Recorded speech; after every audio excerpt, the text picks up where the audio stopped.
So we have another very interesting talk for you. He is a product management coach and moderator, and he has been a host at Digitale Leute all the time. He's almost like a team member at Digitale Leute. He has been a host at the podcast, and he's doing workshops all the time.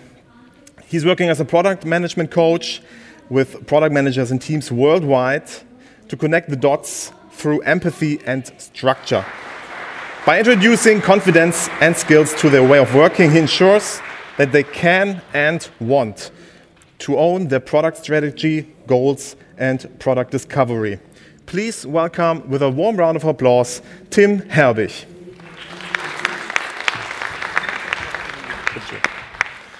All right. Hey, everybody. Can you hear me? Cool. Let's see if this thing works. It does. Amazing. So, when Stefan asked me to do the talk, instead of interviewing Torsten, who cannot unfortunately be here, I only realized today that I actually have to now go up against 3 challenges. Competing against the main stage, which features Spotify, trying to beat the Schnitzel coma, some of you might have fallen into, and now also having to deal with like a different set of expectations. So just to get that out of the way, I won't be able to talk about Vue.js. I also won't be able to answer questions about Vue.js. I can tell you only that it's a very interesting domain Torsten is working in when I did the preparation interview. So what I'm going to talk about to you today is product goals. And not just product goals in general, but I want to focus on a specific aspect of goal setting. Because whenever I work with the product team, I often encounter the pattern that they set a lofty goal, which sounds nice, is easy to spot, but it's only measurable in hindsight. And it doesn't allow them to adjust their actions in the cadence so that the goal doesn't change at a cadence that allows them to adjust their actions in line.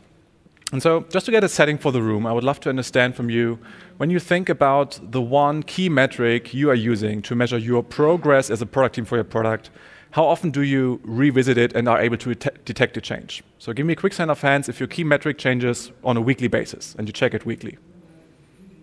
Okay, a couple of hands, nice. Now, for whom does this metric only change monthly? Okay, and who's beyond monthly? Should be quite a few hands that should go up now. Okay. All right, so let's see where this takes us. So as I said, I want to talk about this concept of changing metrics. I'm going to use this terminology called lagging and leading indicators. And I tried to apply this to this talk as well, this concept of having a metric that is actually easier to work with and tells me a lot more about my actual progress through the value of this presentation. So I thought about how could I do that, and instead of trying to send out an artificial NPS survey and trying to ask you in hindsight, would you recommend this talk to someone else, I want to see you take action if you actually like this talk. So I want to invite you to, whenever you see a slide that particularly resonates with you or is particularly useful, to take a picture, post it to LinkedIn and tag me in it, and this way I get a sense of this talk was actually useful to you, instead of only realizing it a couple of weeks or months in hindsight. And of course, if you tag me, so I'm aware of that, I'm also going to make sure that you receive the PDF of the whole presentation. But let's jump right in. So, independent of the goals framework you might be using, whether it's OKRs or something completely different, there's some kind of cycle attached to using goals. You set the goal, you try to work towards the goal, you measure it. And this oftentimes, for most teams, looks like this, when saying like, we apply this build, measure, learn principle, we all seem to laugh from Eric Ries and the lean startup movement. It oftentimes looks like this, that we build for a long time, and then there might be the moment where we measure it, maybe we learn something from it, and then we go back to a long phase of building. But what I want to hopefully provide you with today are a couple of practical tools that might help you to go from that to a state of this, that you might be building, but that you're able to measure your progress much earlier, and thereby are able to adjust the way you build also much earlier and learn from it earlier. So that's the idea. Let's make it a little bit more tangible. And I'm going to start making it a little bit more tangible with an example I borrowed from Josh Seiden, an author and one of the authors of Lean UX. And he introduced me to the story of being a mattress store owner. Who wouldn't be like that, right? Who doesn't want to be a mattress store owner? And he says, imagine your key metric of success is the number of mattresses you're selling per month. And this is probably a metric that might be very ultimate, right? Either you have sold the mattress or you haven't. But it might be a bit difficult to detect the change in this metric. And ultimately, you will only know how many mattresses were sold in the total month at the end of the month. And you might not sell a mattress every day, so it might be a bit more difficult to adjust your actions of what you're doing every day to boost your business based on that metric. So what could you do instead? You could try to actually observe what your customers are doing. What is the common pattern amongst people that actually purchase the mattress? What are they doing what are they doing differently than those who are not purchasing? And in his example, he lands on two specific behaviors. He sees that people who ultimately end up purchasing the mattress are much more likely to pick up a sales brochure from the store. And he also was able to spot a correlation between people purchasing the mattress and the number of mattresses they lied on in the store. So he rather switched to these two metrics as the leading indicator that would tell him whether his actions would lead to the ultimate business results he's driving. So he uses these metrics to adjust the way the mattresses are arranged in the store, the way he designs the sales brochures so they are more inviting to be picked up.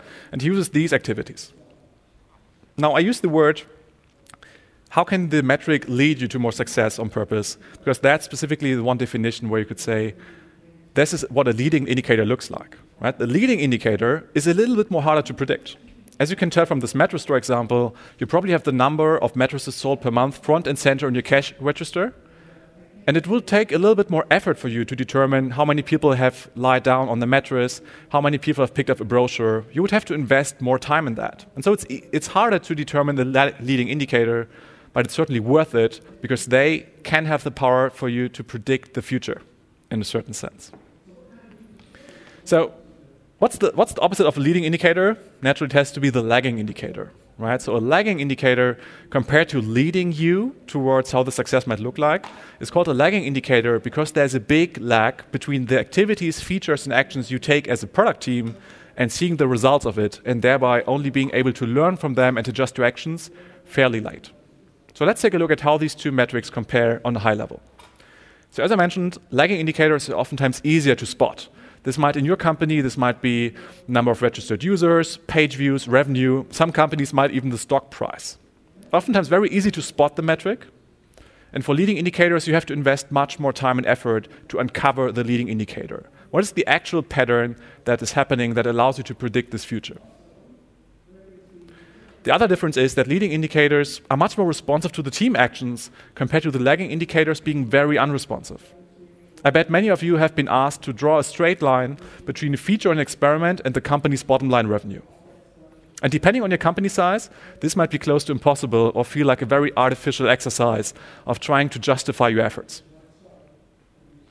And last but not least, lagging indicators are definite results of the past. If you look back at the numbers of mattresses sold per month, if you look back at the revenue, registered users, or the stock price of your company, you can say with 100% confidence, this is what happened.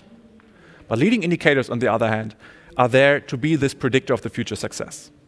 It's basically a game of trading ultimate certainty for more responsive feedback and thereby the opportunity to learn faster from your actions and activities.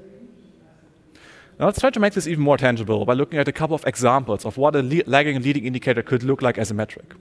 And for that, let's just imagine we're a SaaS product, which is an email marketing platform. And let's imagine we're the product team that is building that's responsible for the marketplace, for the add-on marketplace of this email marketing platform. And so if we would try to establish a couple of metrics, we would probably always have to balance leading and lagging indicators. So one example for a lagging indicator might be a certain increase in customers integrating with another tool. Right? Remember, we're building the add-ons, the plugins for our marketplace.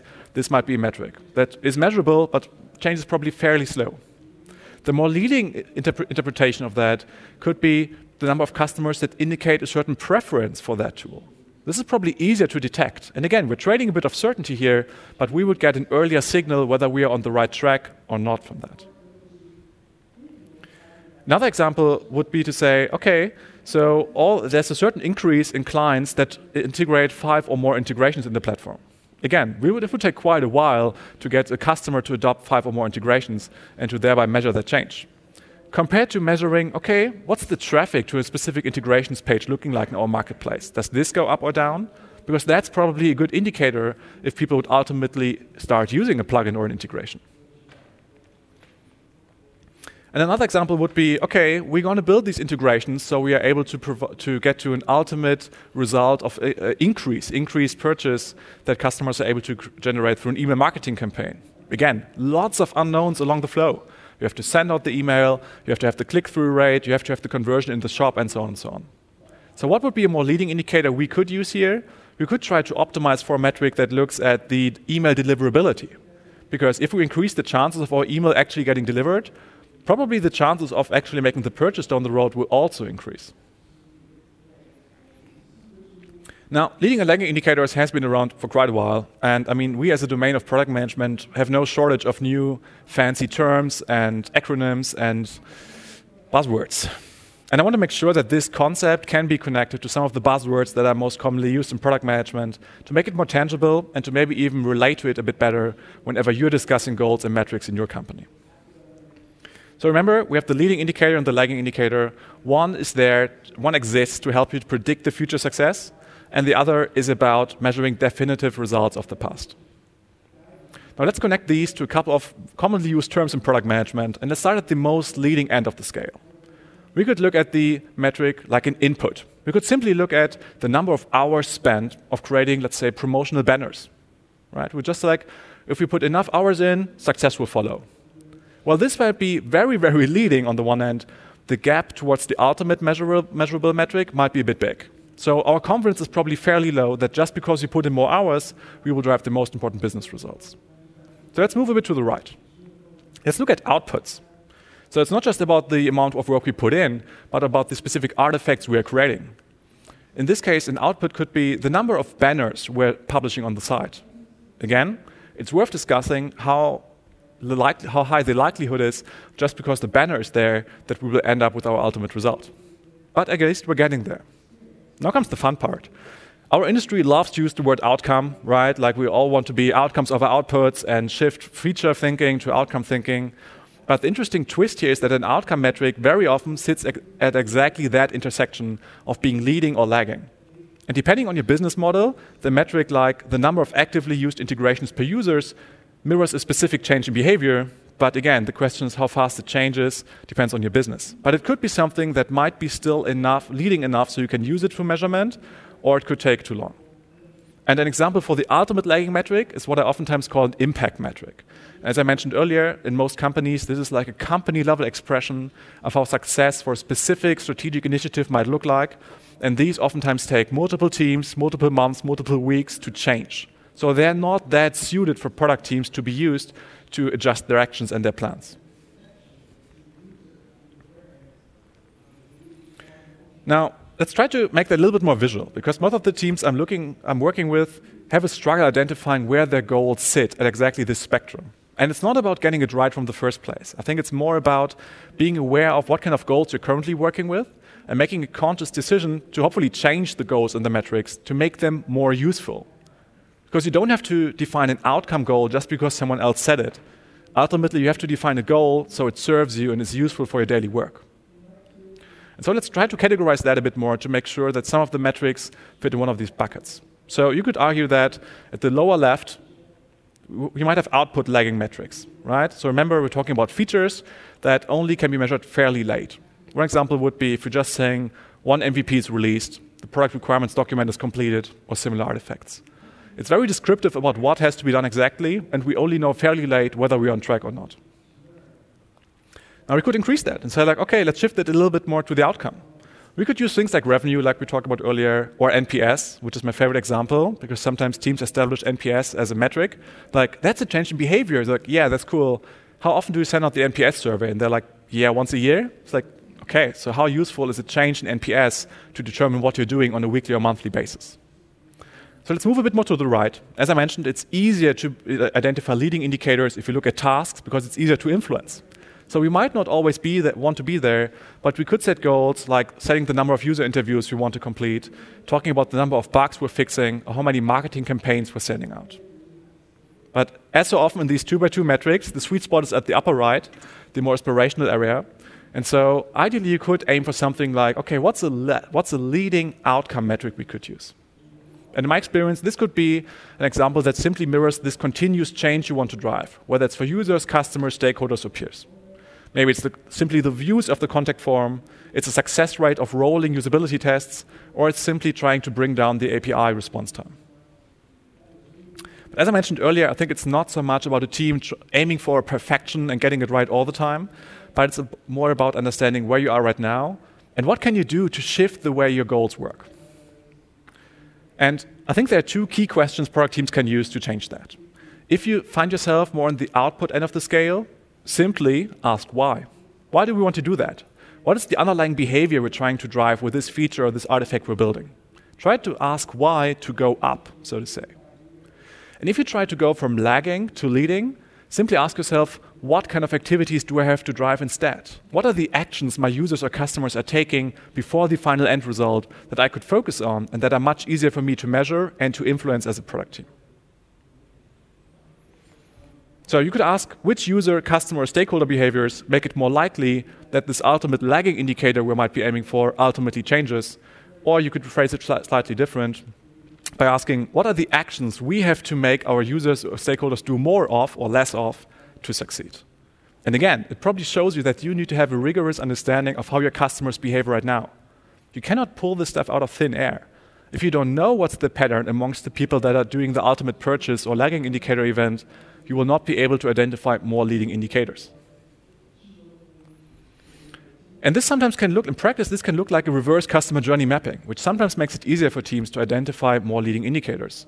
Simply put the lagging indicator at the very right, whether it's the purchase event or whether it's a registration or whatever kind the event is that is hard to measure and hard to change for you right now, and try to go to the left by continuously asking yourself, what are the behaviors, what are the actions that are happening before that? What is happening before that? What are the behaviors we can drive as a team and influence as a team to make it more likely that the lagging event happens? So reusing that example from the email marketing platform and the plugin marketplace team, this could look something like that. So they ultimately might aim for a number of active installed integrations. And by thinking it through, like what are the hoops, what are the steps users have to complete before installing and actively using the integration, they might identify, well, they have to download the integration. Before they download the integration, they have to actually see the integration and visit the detail page of the integration.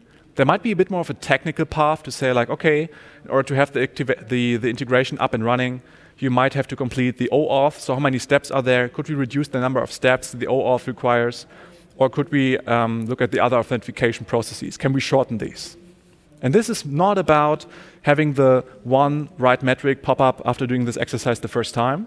This is about establishing a broader pool of potential metrics you could use and striking the balance between describing the change in behavior you're trying to create while still having a metric that allows you to measure success and course correct your actions. So let's reuse this output leading lagging metrics. And let's imagine this product team we just talked about, which is responsible for the marketplace, tries to land at a more leading outcome metric. So they do a bit of brainstorming for some key results or some metrics they want to use, and their first attempt might lead them to a very leading output metric. So like, cool, if we just launch 5 more in-app promo banners, we're probably likely to drive the active use of integrations. And they're like, okay, but maybe we don't want to be that descriptive of the things we're doing, so how could we become more descriptive of the behavior we're trying to drive? So they ask why, and they go up, and they might land at a metric which is an average of the active integrations used per customer, which is an outcome, which is nice, but it might be a bit too lagging because it only changes at a very slow pace and doesn't allow them to influence the metric. So they ask what or which behaviors and land on metrics like, well, we're just going to try to drive the number of downloaded integrations, which is much easier for us to influence, or using the metric of how many detailed page views are happening per customer. Again, we're coming back to this pattern of trading off ultimate certainty about the final event for something that's more responsive and easier to change and thereby allows us to course correct and change our priorities more often.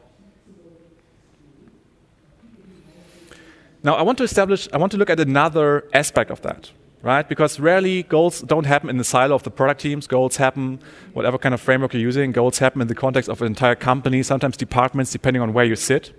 And I think it's important to be aware of the consequences of picking a certain goal depending on your company level and what the consequences of that are.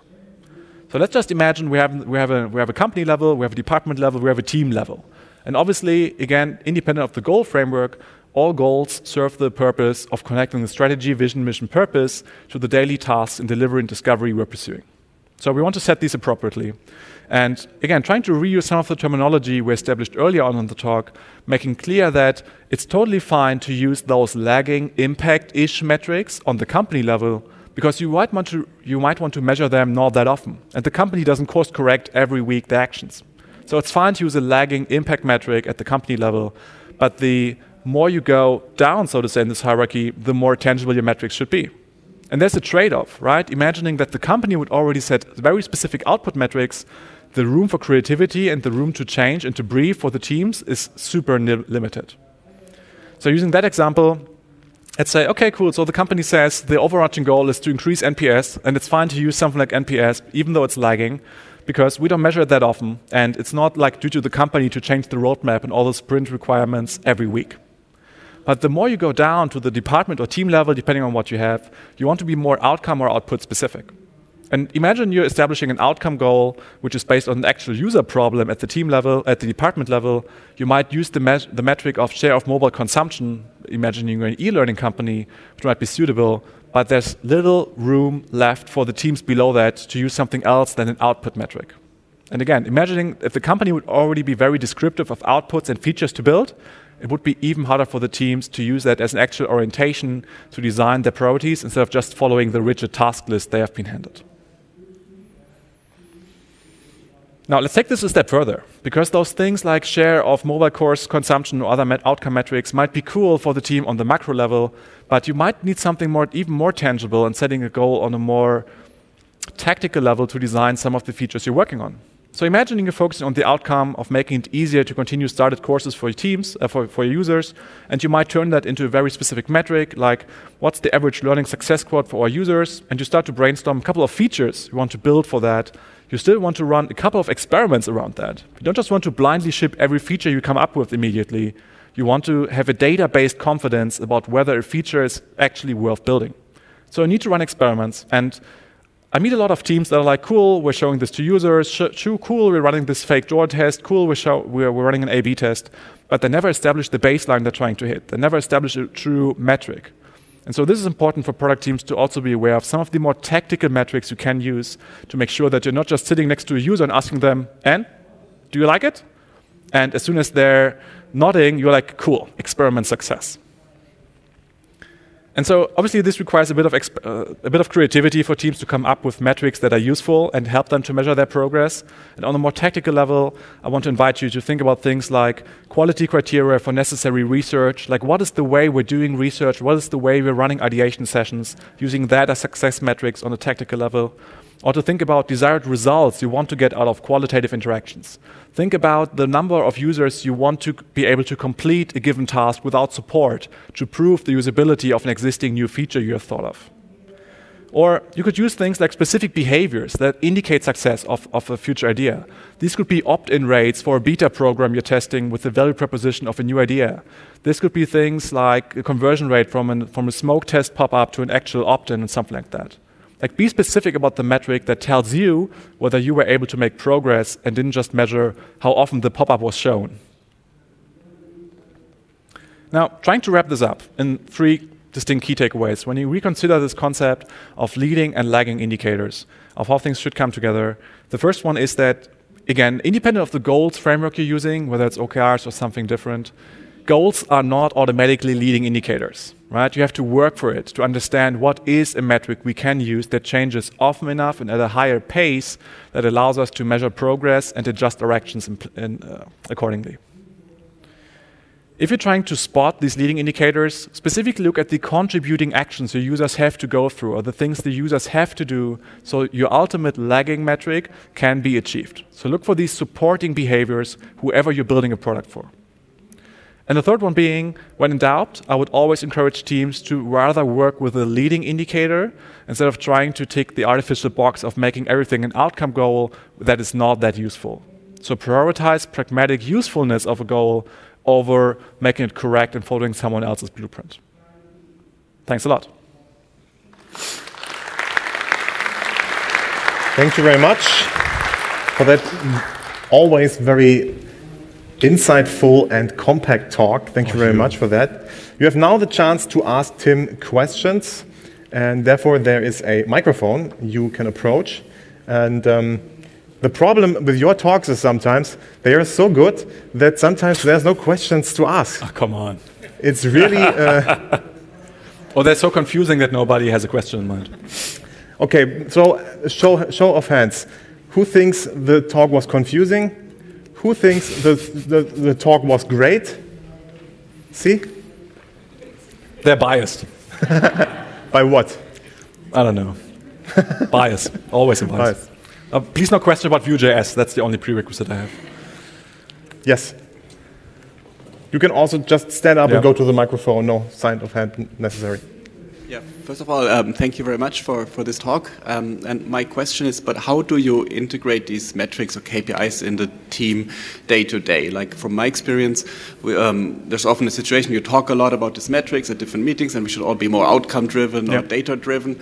But then you have long user story lists, you have feature lists, you do product refinement, you estimate story points and all these things. And at what time do you talk with the team, with really the development team, about the metrics, and how do you integrate that concretely in planning? Sure.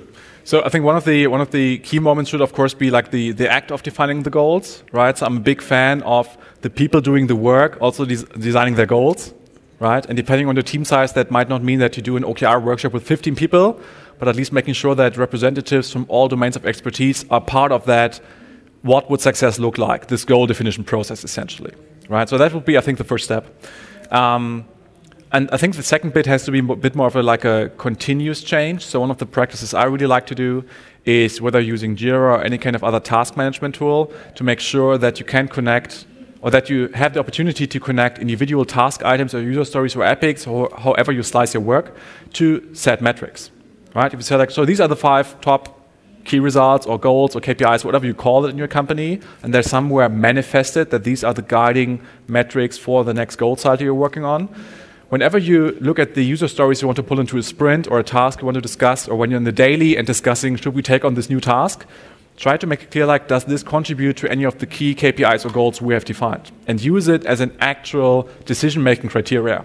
Does it actually contribute to that or not? And of course, you don't just have to work on stuff that contribute to the goals you have set. Sometimes it might just be necessary to do the thing, but it gives you a good idea of how much time is spent on random shit compared to working on the things that actually matter, that you have manifested through your goals. So incorporating diverse perspectives in the goal definition itself and making them visible, whatever vehicle you use during your day-to-day work. So you could even integrate swim lanes per KPI, per OKR set in your daily stand-up. Like, where does every user story live, and does it actually contribute or not? Okay, thanks. Thank you very much. More questions?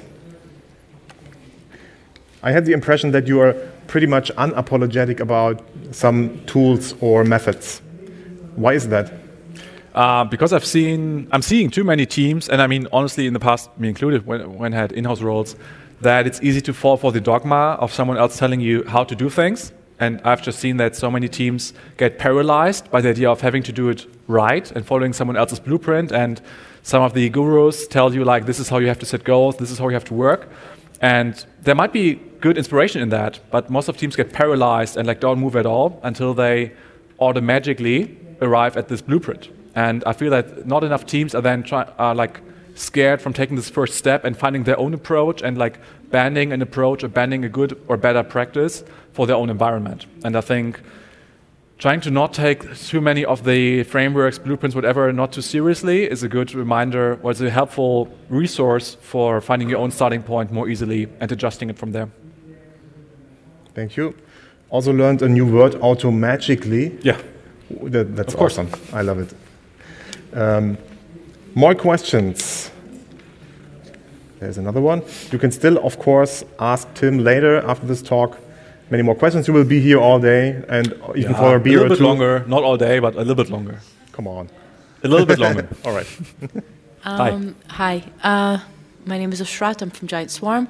You mentioned that that for the leading indicators, they should have high confidence in affecting the business outcome or the lagging indicator. I guess, do you mean trial and error at some point, or are there any leading lights to get you to the right place? Because I think, as I mentioned earlier, I think obviously the the key resource you want to utilize is data in whatever form, right? Again, remember the mattress store, he probably doesn't have a fancy heat map tool applied across the whole store, but through observation and spotting patterns, I was like, okay, let's look at like the last 10 people. The common denominator is all of them had 3 sales brochures and lay down 10 times on a mattress. Like, cool. That would increase my confidence that this leading indicator could be a predictor of the future success, so I'm going to use it. And obviously, you still want to hold it against does the business result actually increase? It's like, do the new actions I'm going to deploy help me down the road? But again, like those more leading indicators help you to figure out earlier whether you're on the right track. So this key understanding of the current customer behavior is what should help you to identify the more leading indicator, which of course uncovers this gap for most product teams that they don't know that. Exactly. Right. And then of course your first priority has to be something more along the lines of an output, which is like talk to 10 customers, right? Which would be the first step to get you there. So you might have to invest in a more output or unsexy metric right now to lay the groundwork for the future success, focused more on outcomes and leading indicators. Okay, and what's the kind of right time frame in order to try out those leading indicators to see that they're actually doing their job? Right. So I think, again, it depends on like what kind of goal cycles you're having. But my prime example is, let's imagine you're using OKRs as a quarterly goal-setting frameworks. And ideally, you as a team revisit these goals on a weekly or bi-weekly basis and not just at the end of 90 days and like, oh, shit, nothing happened. So I would say if you do your bi-weekly OKR check-in and like twice in a row, none of your metrics changes, it's a good chance that the indicator is too lagging. Okay. And you might want to rethink, okay, can we reverse engineer a leading indicator from that and instead use that for our check-ins? Because that's what you want to do. Like, here's what we did last week. Here's how the key result has changed. Maybe we should do something different or continue doing that. Okay, thanks. Sure. Another question? Cool. Hi, Uwe is my name. I'm product manager at IO. I want to ask, take a classic lagging indicator and just measure it very, very often. As an example, the mattress store, you take the purchases per month, do that rolling on a daily basis. How would you call that and what do you think of that?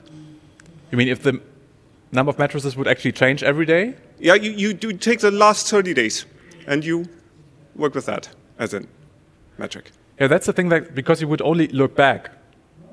Right, so the chances are that there is a certain problem with it, using it moving forward to detect a change in them from the stuff you're doing. But you would still like see the effect of a certain action probably rather quickly. Maybe, right? I mean, that's the thing. Like, I'm not saying revenue is always a lagging indicator, right? That's not what I'm saying. I'm saying like a lagging indicator is something that changes not often enough. In some businesses, the revenue might be changing often enough, so it can be more leading indicator.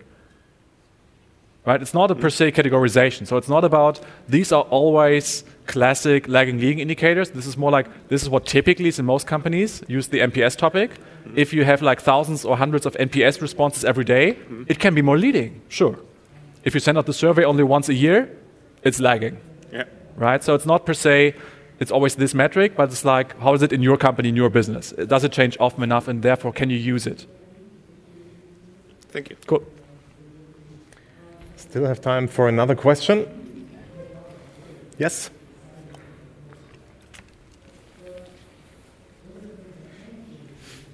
Hi, first of all, thank you for your insights. Do you think it makes sense to also implement some kind of tests to divide between real correlation between these aspects and real causal inputs? So let's say we did a couple of tests and we see that the factors change, but does it make sense to make a negative test to see if we don't have then? I think if you have the traffic and the capabilities, the infrastructure to do that, right? But for example, imagining if you would try to tie the usage of a certain feature to a revenue increase, you would probably in most companies have to measure the behavior of these cohorts over a very long period of time. It's like customer lifetime value. It would take very, very long. And I think there's nothing wrong in setting up these experiments in parallel to like make more informed decisions down the road. But again, you will probably not change that this metric is not that helpful in the short run. Right? So I think it's a good thing to do. Again, if you can do it, if you have the capabilities, if you can track cohorts across weeks and months. But still, it would probably be a bit dangerous to say always in the future, oh, this feature always leads to exact that revenue outcome, right?